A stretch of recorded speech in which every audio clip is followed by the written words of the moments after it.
ഈ Thiruvananthapuram medical college ആശുപത്രിയിൽ ഏറ്റെടുക്കാൻ ആളില്ലാതെ കിടക്കുന്ന കുറച്ചു പേരെ നമ്മൾ കഴിഞ്ഞ ദിവസങ്ങൾക്ക് മുൻപ് ന്യൂസ് മലയാളത്തിലൂടെ കൂടി തന്നെ കണ്ടതാണ്. അതായത് ബന്ധുക്കൾ കൊണ്ട് ഉപേക്ഷിച്ച് പോയവർ, അല്ലാതെ പോകാൻ ഒരിടവും ഇല്ലാതെ കഴിയുന്ന ആൾക്കാരെയൊക്കെ നമ്മൾ കണ്ടതാണ് തിരുവനന്തപുരം മെഡിക്കൽ കോളേജിൽ. പക്ഷേ ഇതിൽ നമുക്ക് ഇന്ന് സന്തോഷം നൽകുന്ന ഒരു കാര്യം എന്ന് വെച്ചാൽ ഈ ഏറ്റെടുക്കാൻ ആളില്ലാതെ കിടക്കുന്ന 25 പേരെ ഇന്ന് പത്തനാപുരം ഗാന്ധി ഭവൻ ഏറ്റെടുക്കാൻ പോവുകയാണ്.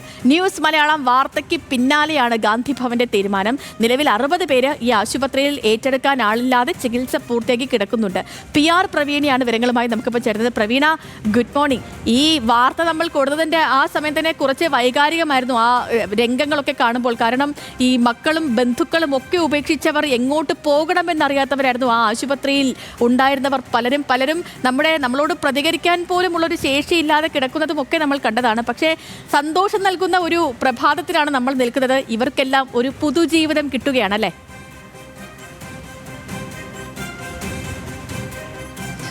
Good morning Sethulakshmi. വളരെ സന്തോഷമുള്ള കാര്യമാണ്. ഒരു വാർത്തയ്ക്ക് അതിൻ്റെ ഫലപ്രാപ്തിയിലെത്താൻ കഴിഞ്ഞിരിക്കുന്നു എന്നുള്ളതാണ്. അന്ന് തന്നെ നമ്മൾ വാർത്ത പുറത്തുവിട്ട അന്ന് തന്നെ ഗാന്ധി ഭവൻ്റെ ചുമതലയുള്ള വൈസ് പ്രസിഡന്റ് പറഞ്ഞിരുന്നു, അമൽരാജ് പറഞ്ഞിരുന്നു, കുറച്ചുപേരെ ഞങ്ങൾ ഏറ്റെടുക്കുന്നുണ്ട്.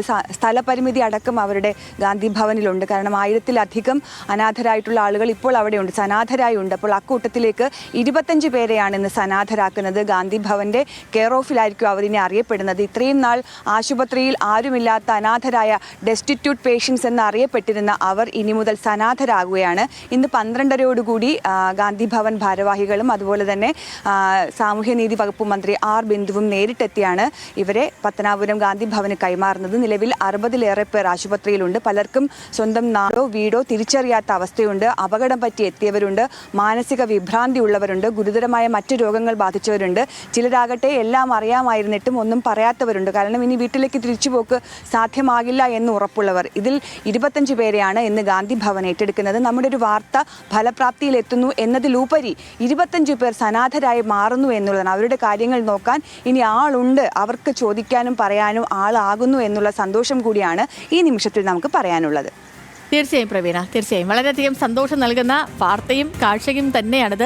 ഇപ്പോൾ പ്രവീണ പറഞ്ഞ് അവസാനിപ്പിച്ച പോലെ ഇനിയിപ്പോൾ ഈ അനാഥരല്ലവർ, അവർക്ക് പറയാൻ ബന്ധുക്കളുണ്ട്, അവർക്ക് പറയാൻ ഒരു മേൽവിലാസമുണ്ട്. എല്ലാ രീതിയിലും അവർ സനാഥരാകാൻ പോവുകയാണ്. ഇതിൽ പരം ഒരു സന്തോഷം ഒരു വാർത്തയിൽ ഉണ്ടാവുക എന്നുള്ളതില്ല അല്ലേ? ഈ ആരുമില്ലായ്മയിൽ നിന്ന് ആരൊക്കെയോ ഉള്ളവരായി തീരുക, അത് തന്നെയാണ് ഓരോ വാർത്തകളും ലക്ഷ്യം വെക്കുന്നത്. പ്രവീണാണ് വിവരങ്ങൾ നൽകിയത്.